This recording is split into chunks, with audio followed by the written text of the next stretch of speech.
Дорогой друг, ты живешь в Бурятии, тебе хочется как можно больше узнать о родном крае и его людях, где живут замечательные творческие люди, поэты, писатели, имена которые известны далеко за пределами республики. Их повести, рассказы помогают нам познать жизнь, прикоснуться сердцем и разумом к необъятной красоте, богатству и не только родного края, но и всего окружающего мира. В этом году в Бурятии отмечается 100 лет автора романа «Похищенное счастье» Батыржабая. Сегодня, друзья, мы с вами совершим путешествие по его роману. Эта трилогия представляет собой одно из наиболее значительных произведений исторического плана в бурятской литературе. В этом произведении писатель поднимает огромный пласт жизни народов на рубеже 19-20 столетий.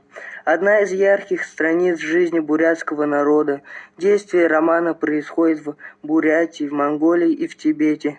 Он проникнул глубоко сочувствием в людям труда. 3 круга людей, 3 линии изображения четко выделяются уже в первой книге. Это линия тех, у кого похищено счастье.